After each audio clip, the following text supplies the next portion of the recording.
Hello students, आप सभी का स्वागत है हमारे YouTube channel maths by Satveer sir.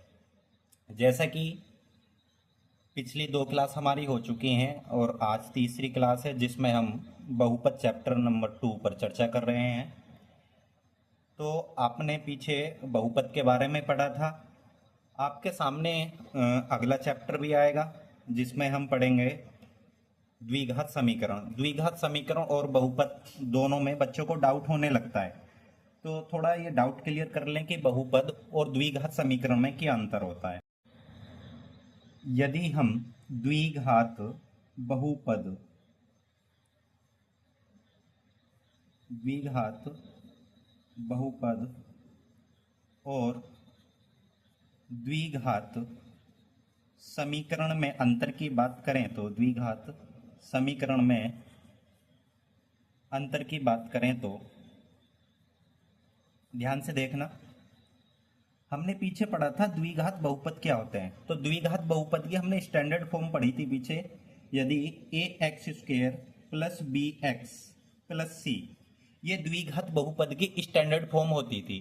तो इसमें क्या, इसमें होता था कि ए नॉट इक्व टू जीरो। यदि ए नॉट इक्व टू जीरो होगा यानी ए की वैल्यूज अगर जीरो नहीं हो तो ये क्या बन जाएगा, द्विघात बहुपद होता था। तो ये द्विघात बहुपद की स्टैंडर्ड फॉर्म होती है। जबकि हम बात करें द्विघात समीकरण की, तो द्विघात समीकरण जो है ये कब बनेगा, द्विघात समीकरण यदि जो हमारे पास ये द्विघात बहुपद होता है ना, अगर द्विघात बहुपद की वैल्यूज हम जीरो के बराबर रख दें, जैसे कि अगर A X square plus B X plus C equal to zero हो जाए, तो हमने क्या करा कि जो ये द्विघात बहुपद था उसकी वैल्यूज किसके इक्वल रख दी, जीरो के। तो यदि द्विघात बहुपद की वैल्यूज जीरो के इक्वल रख देते हैं तो वो द्विघात समीकरण बन जाता है। और अगर जीरो नहीं है वैल्यू तो वो द्विघात बहुपद रहेगा। तो ये दोनों में अंतर होता है, द्विघात बहुपद और द्विघात समीकरण में। छोटा सा अंतर है, इसको ध्यान रखना। आगे जब हम द्विघात समीकरण पढ़ेंगे तो वहां इसके रूट्स वगैरह पढ़ाएंगे, क्योंकि द्विघात बहुपद के जब हम सॉल्यूशन निकालते हैं और द्विघात समीकरण के जब सॉल्यूशन निकालते हैं तो दोनों में फॉर्मूले सेम यूज होते हैं। तो इसलिए कंफ्यूजन बन जाता है कि द्विघात समीकरण में क्या होता है और द्विघात बहुपद क्या क्यों अलग अलग है। इससे अच्छा कि एक चैप्टर में यूज कर लेते हैं जबकि दोनों में अंतर होता है। ठीक है, तो अब आपका शायद डाउट क्लियर हुआ हो। नेक्स्ट आगे देखते हैं। अब हम आगे के लिए टॉपिक स्टार्ट करने वाले हैं कि बहुपद के शून्यंकों बहुपद के शून्यंकों और गुणांकों में संबंध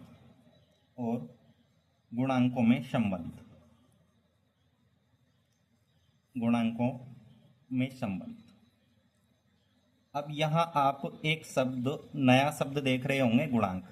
यानी गुणांक क्या होते हैं, यानी दैट इज मीन्स कोफिशिएंट।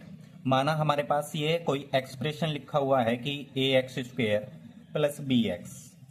अगर यहाँ हम बात करें कि एक्स स्क्वेयर का कोफिशिएंट कितना है या एक्स स्क्वेयर का गुणांक कितना है, तो जो एक्स स्क्वेयर के ये इनटू में जो वैल्यूज लिखी हुई है ए, तो हम ये कह सकते हैं कि एक्स स्क्वेयर का गुणांक कितना है, एक्स स्क्वेयर का गुणांक कितना होगा, एक्स स्क्वेयर का गुणांक है ए। यानी जो वैल्यूज जिस भी वेरिएबल्स का हमें कोफिशिएंट निकालना है तो उसी वेरिएबल को हम हिडन कर लेते हैं और हिडन करके जो भी वैल्यूज रिमेनिंग हो जाती है तो उसी को हम कहते हैं उसका कोफिशिएंट। ठीक, जैसे कि हमने पढ़ा था रैखिक बहुपद। तो रैखिक बहुपद में क्या होता था, रैखिक बहुपद जो था वो ए एक्स प्लस बी के टाइप का था। यानी जो ए एक्स प्लस बी की फॉर्म में होगा वो रैखिक बहुपद था। तो रैखिक बहुपद का अगर हम शून्यंक निकालें तो रैखिक बहुपद का शून्यंक कितना आएगा, रैखिक बहुपद का शून्यंक आएगा माइनस के बी अपॉन ए। रैखिक बहुपद का शून्यंक कितना होता है, माइनस के बी अपॉन ए। इसी प्रकार यदि हम द्विघात बहुपद के शून्यंक की बात करें, माना द्विघात समीकरण के शून्यंक निकालने के लिए पहले हम एक एग्जाम्पल क्रिएट कर लेते हैं, एग्जाम्पल के थ्रू समझते हैं। माना एक पोलिनोमियल्स हमने क्रिएट कर लिया, जो कि यानी द्विघात बहुपद ले लिया हमने कि 2x² माइनस 8x प्लस 6। यदि हम इसके फैक्टर करते हैं तो पहले हम इसके फैक्टर करेंगे, और फैक्टर करने के लिए हम क्या करें, तो या तो x² का कोफिशिएंट 1 बना लें। तो यहाँ x² का कोफिशिएंट कितना है 2, तो हम चाहेंगे कि पहले x² का कोफिशिएंट हम 1 बनाएं। तो x² को कोफिशिएंट 1 बनाने के लिए हमने क्या करा, x² यानी 2 कॉमन ले लिया। तो यहाँ बचेगा x² माइनस के 2 4 जा 8, यानी क्योंकि हमने 2 बाहर ले चुके हैं तो यहाँ 4 बचेगा, और यहाँ कितना बचेगा 3। अब ये सिंपल द्विघात समीकरण बन गई। अब इसके अगर हम फैक्टर करना चाहें तो फैक्टर कैसे करेंगे, सबसे पहले यहाँ देखते हैं कि क्या साइन है। यहाँ साइन है प्लस का, यानी हमें 3 के ऐसे फैक्टर करने हैं कि मल्टीप्लाई करने पर क्या आए, मल्टीप्लाई करने पर तो 3 आए और प्लस करने पर क्या आ जाए 4 आ जाए। तो यदि हम 3 के फैक्टर करते हैं तो 3 के फैक्टर क्या कर सकते हैं, 3 इंटू 1, यानी मल्टीप्लाई करने पर तो हमको 3 मिलेगा, और जब हम इन दोनों को प्लस करेंगे तो 3 + 1 कितना मिलेगा हमको 4। तो हम ये 4 की जगह वैल्यूज पुट कर देंगे। तो x² माइनस यानी 3 + 1 x + 3। अब इसको हम सोल्व करेंगे तो 2x² माइनस 3x और माइनस x + 3। तो यहाँ से हम कॉमन देखते हैं क्या कॉमन मिलेगा, पेयर बना लेते हैं डबल डबल का। तो यहाँ से देखा x कॉमन, तो x - 3, यहाँ से -1 कॉमन होगा तो कितना बचेगा x - 3। तो हमें मिलेगा यहाँ से 2x - 3 और x - 1, यानी जो हमारे पास पोलिनोमियल्स था, यानी px इक्वल टू कितना था 2x² माइनस 8x प्लस 6, यानी इसको हम इस तरीके से भी लिख सकते हैं। माना हम देखते हैं, क्योंकि px की वैल्यू कितनी है हमारे पास, px की वैल्यू है 2x² माइनस 8x। अगर हम देखें तो ये 2 यानी 2x² माइनस 8x प्लस 6 के ही तो फैक्टर आए हैं। तो हम इसको ऐसे भी तो लिख सकते हैं कि 2x² minus 8x plus 6 equal to क्या, कि 2x - 3 और x - 1, यानी ये 2x - 1 और x - 3 इस पोलिनोमियल्स के क्या हो गए, फैक्टर, इस पोलिनोमियल्स के फैक्टर हो गए। तो आप ये बात समझना, जरा ध्यान देना कि ये इस पोलिनोमियल्स के क्या आए हैं, फैक्टर। तो हम ये कह सकते हैं कि ये x - 3 और x - 1 इसके गुणांक हैं, सॉरी गुणांक नहीं, इनको बोलेंगे हम, ये इसके गुणनखंड हैं। क्या बोलेंगे, गुणनखंड। यानी 2x² माइनस 8x के गुणनखंड क्या है, x - 3 और x - 1। यदि हम इसके शून्यंक निकालें तो शून्यंक निकालने के लिए हम क्या करेंगे, इसका जो पोलिनोमियल्स है उसको हम 0 के बराबर रख देंगे। हम क्या रखेंगे, यानी px की वैल्यू क्या रखेंगे हम 0। यदि हम px की वैल्यू 0 के बराबर रख देंगे तो तब क्या होगा, तब ये वाला पार्ट तो इधर का हमने 0 मान लिया, या इसको हम px के बराबर भी रख सकते हैं। तो हमने इसको 0 मान लिया, 0 माना तो ये सब इधर 0। तो जब ये पार्ट 0 हो गया तो तब हम यहाँ से वैल्यू निकालेंगे। तो x - 3 को हमने 0 के बराबर रखा, तो यहाँ से मिला हमको x = 3, x = 3। और हम यदि हम इसको 0 के बराबर रखें तो x - 1 इक्वल टू कितना मिलेगा 0, यानी x = 1। अब आप थोड़ा ध्यान देना, ये x = 3 ये आया है इस पोलिनोमियल्स का शून्यंक, और ये x = 1 ये भी इस पोलिनोमियल्स का क्या है, शून्यंक। तो x यदि वैल्यू की बात आए x = 3 तो हम बोलेंगे इसको पोलिनोमियल्स का शून्यंक, x = 1 तो इसको बोलेंगे पोलिनोमियल्स का शून्यंक। यदि बात ऐसे आई कि x - 3, तो इस x - 3 को कंप्लीट x - 3 के साथ बोला तो हम ये कहेंगे कि x - 3 इस पोलिनोमियल्स का फैक्टर है, यानी गुणनखंड है।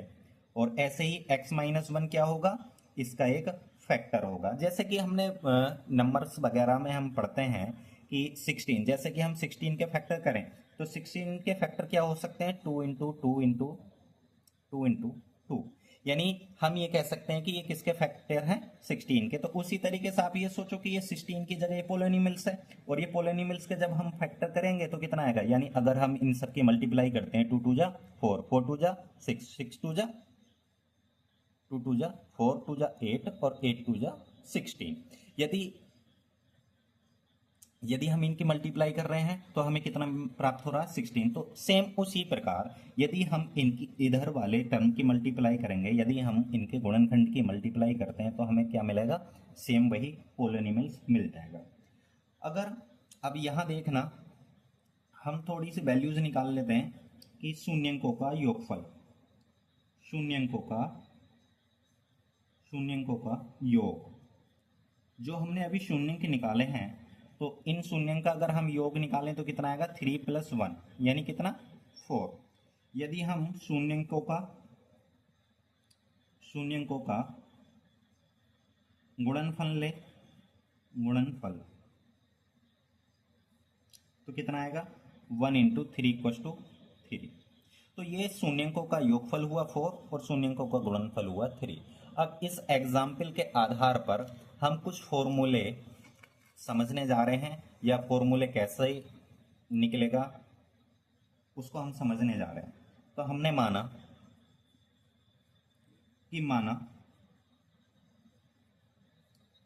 अल्फा और बीटा द्विघात बहुपद, अल्फा और बीटा जो है ये द्विघात बहुपद, कोई द्विघात बहुपद ले लिया हमने, द्विघात बहुपद स्टैंडर्ड फॉर्म वाला, यानी जो ax² + bx + c और a नॉट इक्वल टू क्या होगा, इसमें 0 होगा, के शून्यंक है, के शून्यंक हों तब। अब इस वाली बात को आप जस्ट पीछे वाले क्वेश्चन से रिलेट करते हैं। देखना, जब यानी हमने ये एक इक्वेशन ले लिया जो द्विघात बहुपद है, द्विघात बहुपद के अगर हम रूट्स माने या शून्यंक माने तो हमने शून्यंक क्या मान लिए, अल्फा बीटा, जबकि हमने अभी एक एग्जाम्पल क्रिएट किया था 2x² - 8x। अगर इसके शून्यंक की बात करें तो इसका शून्यंक कितना आया, 3 और 1। अगर हम इसके गुणनखंड की बात करें तो हम ये कह सकते हैं कि जो ये वैल्यू आई है उसको हम लेफ्ट की तरफ ले आते हैं, तो कितना बन जाएगा, x - 3। तो ये इसका क्या बन गया, फैक्टर। उसी तरीके से जो शून्यंक है जिस भी टर्म में अगर हम उसको इधर ले आए, -1 हो जाएगा, तो ये इसका क्या बन जाएगा, फैक्टर। तो अब इन दोनों में कंपैरिजन करके देखो, हमने माना कि ये हमने क्या ले लिया, द्विघात बहुपद। तो द्विघात बहुपद के अल्फा और बीटा क्या है, एक शून्यंक है। तो अल्फा बीटा तो शून्यंक हो गए। यदि अल्फा बीटा इनकी कंपैरिजन करें तो यहाँ अगर ये अल्फा की वैल्यू है 3 और ये किसकी वैल्यू है, बीटा की। अगर हम इसी के आधार पर इसके फैक्टर निकालें, इसके फैक्टर, तो हम तब ये कह सकते हैं कि x - अल्फा, सेम इसी की तरह समझो कि 3 को इधर ले आए, यानी ये अल्फा और बीटा x की वैल्यू होंगी इसके अकॉर्डिंग। तो हमने क्या कर लिया, x - अल्फा और x - बीटा, ये क्या है, px के गुणनखंड है, px के क्या है, गुणनखंड होते हैं। ये कह सकते हैं कि ये x - अल्फा और x - बीटा ये px के क्या हो गए, गुणनखंड, जबकि अल्फा और बीटा ये हो गए px के शून्य। तो यदि अब देखना, हमने इसको ऐसे लिखा कि ax² + bx + c, तो यदि हमने, जैसा कि आप जरा इधर देखें, हमने ये क्वेश्चन सॉल्व किया था एग्जाम्पल, यानी ये भी पोलिनोमियल्स लिया था और ये भी हमारे पास पोलिनोमियल्स है। तो तो इस पॉलिनोमियल्स को जब हमने सोल्व किया था तो एक कांस्टेंट वैल्यूज आई थी, तो हमने माना कि अगर हम इस पॉलिनोमियल्स को सोल्व करते हैं, क्योंकि हमें परफेक्ट वैल्यू तो पता नहीं है इसकी कि परफेक्ट वैल्यूज क्या होंगी, तो हमने क्या करा, हमने मान लिया कि कोई ना कोई कांस्टेंट वैल्यूज आएगी इस पॉलिनोमियल्स को सोल्व करने पर, कोई ना कोई कांस्टेंट वैल्यूज आएगी जो कि कितना आएगा के, और x-3 x-1 ये इसके फैक्टर थे। जबकि हमने इसको सोल्व करा तो इसके फैक्टर निकल आए। अब इसको ऐसे तो सोल्व नहीं कर सकता, जबकि हमने माना है इसके कि x माइनस एल्फा और x माइनस बीटा क्या है इसके फैक्टर, तो हमने मान लिया कि x माइनस एल्फा और x माइनस बीटा इसके फैक्टर होंगे, तो यानी ये इस पॉलिनोमियल्स को सोल्व कर सकते हैं। अब जब हमने इसको आगे सोल्व किया तो के, अब इन दोनों की आपस में मल्टीप्लाई करो, मल्टीप्लाई करेंगे तो x की मल्टीप्लाई x से होगी एक्स स्क्वेयर, एक्स की मल्टी यानी अब यहाँ साइन होता है प्लस, प्लस की मल्टीप्लाई माइनस से करेंगे प्लस माइनस माइनस, एक्स की मल्टीप्लाई बीटा में करेंगे तो एक्स बीटा हो जाएगा। ठीक, उसी प्रकार यहाँ माइनस यहाँ प्लस, तो माइनस प्लस माइनस तो एल्फा एक्स बन जाएगा। उसी तरीके से माइनस माइनस प्लस, तो ये क्या कितना बन जाएगा एल्फा बीटा के। हमने देखा कि यहाँ से क्या कॉमन है एक्स स्क्वेयर, इन दोनों टर्म से कुछ कॉमन है, तो इन दोनों टर्म से माइनस एक्स कॉमन है, तो हमने माइनस एक्स कॉमन ले लिया, तो यहाँ कितना बचा एल्फा प्लस बीटा, और एक्स हमने कॉमन ले लिया प्लस एल्फा बीटा। ठीक, और इधर चल रहेगा कितना A X square plus B X plus C. तो ये फॉर्मूला आपको बहुत ही ज़्यादा इम्पोर्टेंट है, क्योंकि यहाँ से बोर्ड एग्जाम में प्रत्येक वर्ष एक न एक ऑब्जेक्टिव पूछता ही है। तो एक फॉर्मूला आपको ये याद रखना है कि पॉलिनोमियल्स हो क्यों, ये कब यूज होगा, जब आपको शून्यंक का योगफल दे रखा हो और शून्यंकों का मल्टीप्लिकेशन दे रखी हो, तो तब आपसे वो क्या निकलवाएगा पॉलिनोमियल्स निकलवाएगा, तो तब ये फॉर्मूला काम आएगा। लेकिन अभी हम यहाँ से आगे के लिए इसको सोल्व करते हैं, आगे के लिए फॉर्मूले अभी और फॉर्मूले क्रिएट करने हैं क्योंकि वो बहुत ज़रूरी हैं। यहाँ से आगे अब हम देखते हैं, तो अब हम क्या करेंगे, जो ये इक्वेशन थी, अब इस इक्वेशन की हम अभी इसको के की मल्टीप्लाई और कर दीजिए, तो के की मल्टीप्लाई करेंगे तो A X square plus B X plus C equal to के की मल्टीप्लाई करी हमने तो के एक्स स्क्वेयर हो जाएगा, ये माइनस ये के एल्फा प्लस बीटा बनेगा और ये एक्स, के की मल्टीप्लाई यहाँ भी होगी तो ये कितना बन जाएगा के एल्फा बीटा। अब हमें क्या करना है, ये हमारा एलएचएस साइड होगी और ये आरएचएस साइड हो गई, तो हम अब दोनों तरफ कंपैरिजन करेंगे। पहले कंपैरिजन करते हैं हम एक्स स्क्वेयर, इधर भी एक्स स्क्वेयर है इधर भी एक्स स्क्वेयर, सबसे पहले तुलना करेंगे हम एक्स स्क्वेयर के गुणांक की, यानी एक्स स्क्वेयर के गुणांक की तुलना करने पर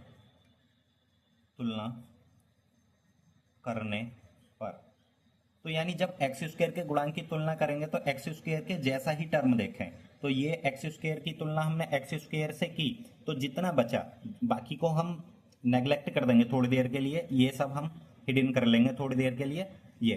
तो अब जो टर्म हमारे पास दिख रहा है ए एक्स स्क्वायर इक्वल टू के एक्स स्क्वायर, तो यहाँ हम तुलना कर रहे हैं एक्स स्क्वायर के गुणांक की, तो एक्स स्क्वायर को भी आप हिडन कीजिए, तो ए इक्वल टू कितना आ जाएगा के, तो यानी कंपैरिजन करने पर हमें कितनी वैल्यू प्राप्त हुई, यहाँ से ए इक्वल टू के वैल्यू प्राप्त हुई। ठीक, तो ये था जब हमने एक्स स्क्वायर के कोफिशिएंट की तुलना करी। उसी प्रकार अब एक्स के कोफिशिएंट की तुलना करेंगे तो यहाँ एक्स का कोफिशिएंट कितना बी, और यहाँ एक्स के कोफिशिएंट की बात करेंगे विद साइन की, तो वो कितना होगा इतना, तो हम लिखेंगे कि एक्स के गुणांक की तुलना करने पर, एक्स के गुणांक की तुलना करने पर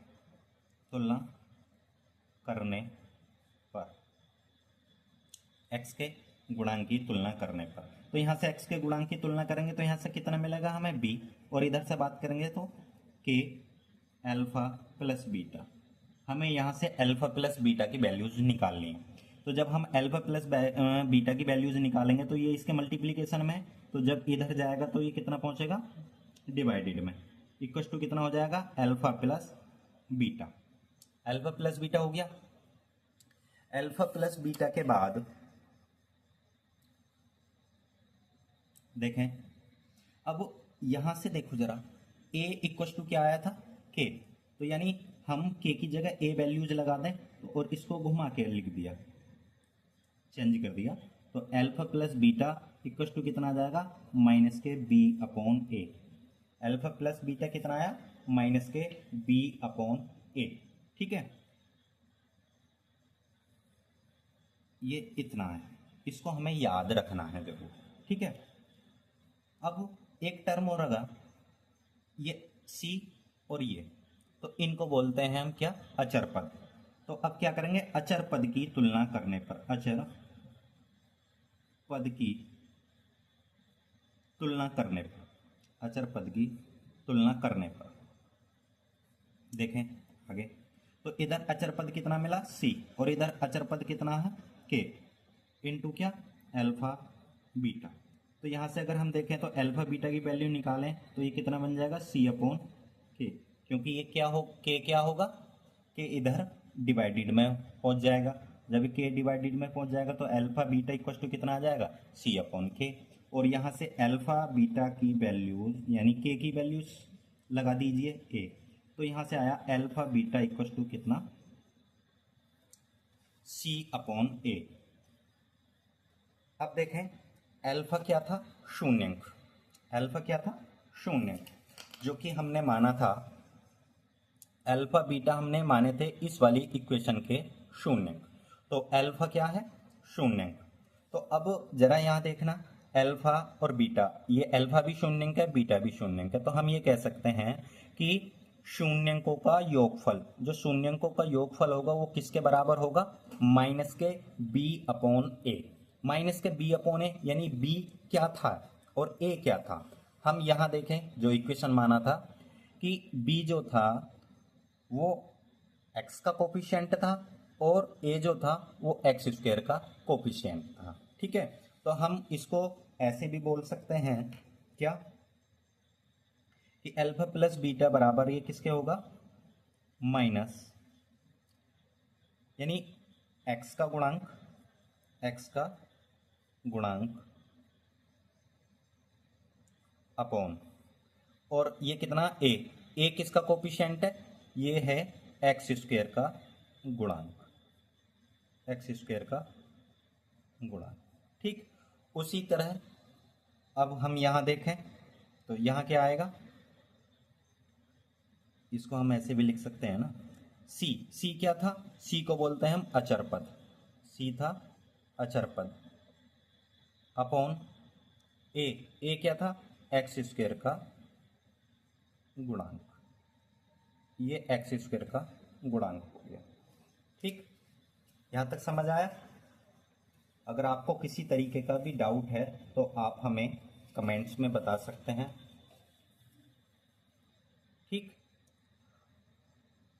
तो ये फॉर्मूले काफ़ी इंपॉर्टेंट होते हैं, एक फॉर्मूला ये और एक फॉर्मूला ये, क्योंकि इन दोनों फॉर्मूले पर बेस्ड यूपी बोर्ड में प्रत्येक वर्ष क्वेश्चन पूछा जाता है और ये अपने आप में काफ़ी इंपॉर्टेंट हैं।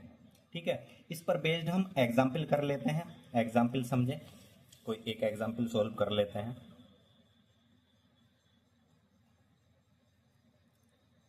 माना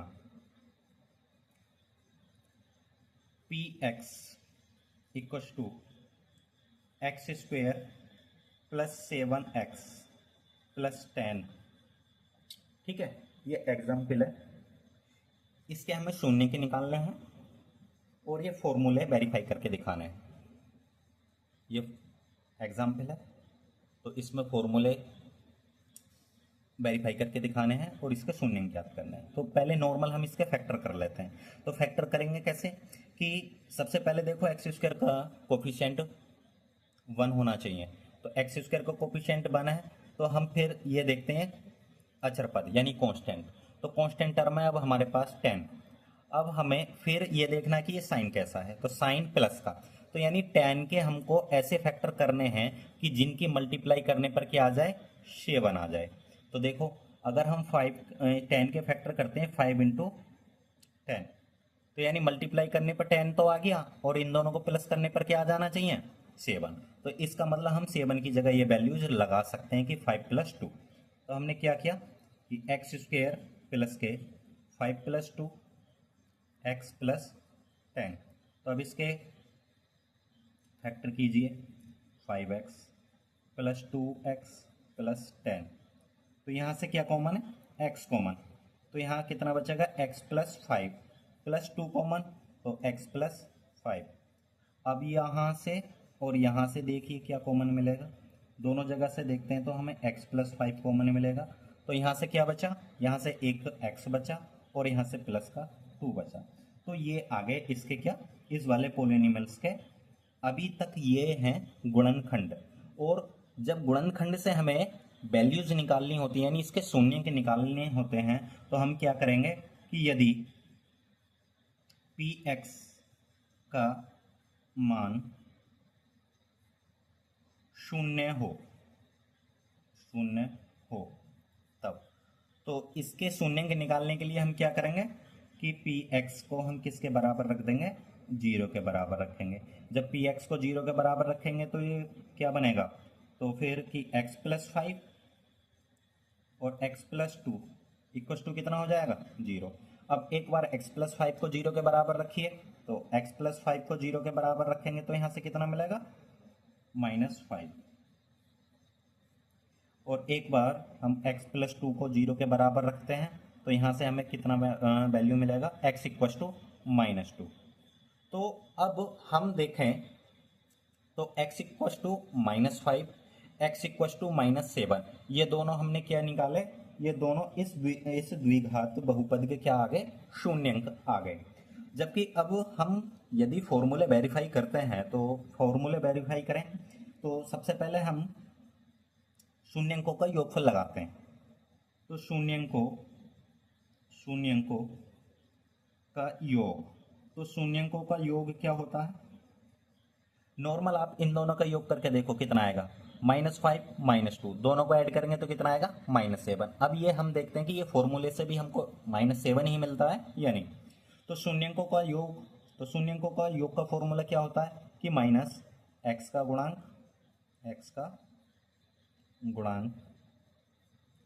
अपॉन एक्स स्क्वायर का गुणांक। देखें तो अब इसमें x का गुणांक देखो, x का गुणांक कितना है,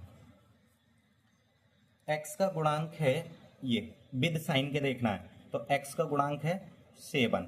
तो और 7 किस साइन के साथ है, प्लस के साथ। तो x का गुणांक हम कितना लगाएंगे यहाँ, ये माइनस तो ऐसे ही रहेगा, x का गुणांक, तो x का गुणांक आया हमारा 7 अपॉन एक्स स्क्वायर का गुणांक, तो एक्स स्क्वायर का गुणांक कितना है हमारे पास, एक्स स्क्वायर का गुणांक है 1, जो कि हमें हिडन फॉर्म में है, तो 1। यदि किसी भी नंबर के अपॉन में 1 होता तो उसको हम कितना लिख सकते हैं, उसको हम 7 लिख सकते हैं। तो यानी शून्यंकों का योग कितना आया, -7। ठीक, अब उसी तरीके से हम शून्यंकों का क्या निकालते हैं, गुणनफल। अभी ये पोलिनोमियल्स काम आएगा हमारे, तो हम क्या करते हैं, शून्यंकों का गुणनफल निकालते हैं। तो शून्यंकों का गुणनफल, शून्यंकों का गुणनफल, तो गुणनफल का फॉर्मूला क्या होगा, गुणनफल का फॉर्मूला होगा अचर पद अपॉन, यानी अचर पद बटे एक्स स्क्वायर का गुणांक। ठीक, अब देखें, अब अचर पद हमारे इस इक्वेशन में अचर पद क्या था, इस इक्वेशन में अचर पद है 10।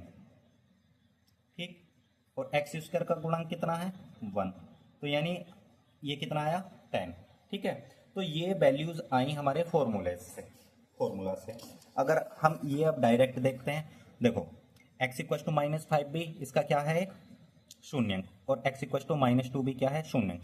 अब यदि हम इन दोनों को प्लस करते हैं तो कितना आ रहा है, -7, और फॉर्मूला के अकॉर्डिंग जब हमने फॉर्मूला लगाया तो तब भी कितना आया, -7। यदि हम इन दोनों की मल्टीप्लाई करते हैं -5 -2 की, तो कितना आएगा, 10, और जबकि हमने फॉर्मूला के थ्रू करा तब भी उसका गुणनफल कितना आया, 10। ठीक है, तो ये इसके फॉर्मूला का वेरिफिकेशन और रिलेशन, ठीक है, ये दोनों हो गए। अब इसी प्रकार जैसे कि हमने ये बात चर्चा की थी किस पर, द्विघात बहुपद पर, तो सेम फॉर्मूला यूज होते हैं किसके लिए, त्रिघात बहुपद के लिए। तो आप सबसे ज्यादा इंपॉर्टेंट तो वैसे द्विघात बहुपद है, लेकिन फिर भी कभी ऐसा होता है कि ऑब्जेक्टिव पूछ लेता है त्रिघात बहुपद पर, तो हम त्रिघात बहुपद के भी फॉर्मूला देख लेते हैं। तो माना यानी त्रिघात बहुपद के लिए, त्रिघात बहुपद के लिए, है ना, तो हम त्रिघात बहुपद के लिए देखेंगे। तो त्रिघात बहुपद के लिए तो सबसे पहले हमें त्रिघात बहुपद ही लेना पड़ेगा ना। तो हमने माना माना अल्फा कोमा बीटा और गामा, ठीक है, ये अल्फा ये बीटा ये गामा, त्रिघात त्रिघात बहुपद। अब त्रिघात बहुपद हमने ले लिया कितना, त्रिघात बहुपद ए एक्स की power 3 plus B X square plus C X plus D, ठीक है। तो ये त्रिघात बहुपद के क्या हैं, शून्यंक हैं। तो ये त्रिघात बहुपद के शून्यंक हों तब, तो त्रिघात शून्य के बहुपद, ठीक है। तो अब इसको हम डिटेल में सोल्व नहीं करेंगे, हमें इसके डायरेक्ट फॉर्मूला याद रखने हैं। हमें ये त्रिघात बहुपद हो गया। अब सबसे पहले फॉर्मूला निकालना है हमें उसी तरीके से जैसे हमने द्विघात बहुपद के लिए निकाला था। तो सबसे पहले निकालेंगे शून्यंकों का योगफल, शून्यंकों का योगफल। तो हमने शून्यंक क्या माने हैं अभी देखते हैं। तो शून्यंकों का योगफल का जो फॉर्मूला होता है वो होता है एक्स स्क्वेयर का गुणांक, एक्स स्क्वेयर का गुणांक अपॉन एक्स की पावर 3 का गुणांक, एक्स की पावर 3 का गुणांक। अब देखें जरा इस पॉलिनोमियल्स में आपको क्या नजर आ रहा है, एक्स स्क्वेयर का गुणांक कितना है माइनस बी, एक्स की पावर 3 का गुणांक कितना है ए, तो माइनस के बी अपॉन ए, और इधर शून्यंकों का योगफल है ना। तो शून्यंक कौन कौन से माने हमने, अल्फा बीटा गामा, तो ये इसके तीनों शून्यंक हैं। तो हम कह सकते हैं कि alpha plus beta plus gamma, यानी इन तीनों का अगर हमें योगफल निकालना है तो हमें पूरा इक्वेशन सोल्व करने की जरूरत नहीं है, सिर्फ हमको क्या देखना है कि एक्स स्क्वायर का कोफिशिएंट कितना है और यहाँ एक्स की पावर 3 का कोफिशिएंट कितना है। तो ये फॉर्मूला हो जाता है किसका, शून्यंकों का योगफल, ठीक है, त्रिघात बहुपद के लिए। ठीक, अब उसी तरीके से हम देखते हैं शून्यंकों का गुणनफल। शून्यंकों का गुणनफल क्या होता है त्रिघात बहुपद के लिए, शून्यंकों का गुणनफल क्या होगा, शून्यंकों का गुणनफल, शून्यंकों का गुणनफल। तो गुणनफल का फॉर्मूला होता है माइनस अचर पद, माइनस अचर पद अपॉन कितना, एक्स की पावर 3 का गुणांक।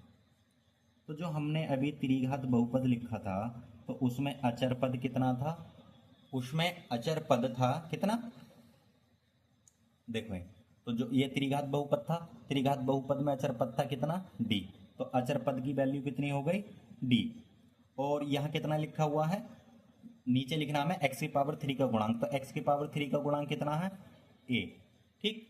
तो यहाँ से देखें अब हमें निकालना था शून्यंकों का गुणनफल। तो शून्यंक हमारे पास अल्फा बीटा गामा थे, तो इनका गुणनफल कितना हो जाएगा, तीनों का alpha into beta into gamma, ये तीनों मल्टीप्लीकेशन में है, तो इनका फॉर्मूला बन जाएगा कितना कि alpha into beta into gamma equal to minus के डी अपॉन ए। इसको याद रख सकते हैं आप, शून्यंकों का गुणनफल। अब ये सेम दो फॉर्मूले द्विघात बहुपद में भी थे, ठीक है, शून्यंकों का योगफल और शून्यंकों का गुणनफल, लेकिन यहाँ एक फॉर्मूला और बढ़ जाता है इसमें, तो वो होता है कितना, उसको हम कह सकते हैं शून्यंकों के गुणनफल का योगफल, योगफल इक्वस टू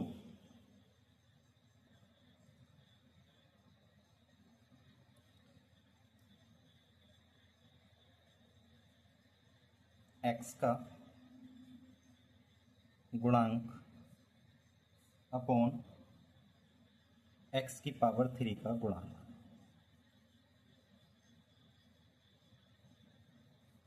ठीक, जैसे शून्यंकों के गुणनफल, तो शून्यंकों का गुणनफल, तो पहले हम क्या करेंगे, इन दोनों का गुणनफल लेंगे अल्फा बीटा, शून्यंकों के गुणनफल का योगफल, फिर प्लस लिया, फिर बीटा गामा, फिर गामा की मल्टीप्लाई अल्फा से और कर दीजिए, तो गामा अल्फा। तो इसको बोलेंगे शून्यंकों के गुणनफलों का योगफल। कितना होगा, एक्स का गुणांक। तो हम देखते हैं कि एक्स का गुणांक हमारे पास कितना है। एक्स का गुणांक देखें, एक्स का गुणांक था, इस इक्वेशन में एक्स का गुणांक कितना था, वो था एक्स का गुणांक सी अपॉन एक्स की पावर 3 का गुणांक कितना है, तो एक्स की पावर 3 का गुणांक ए।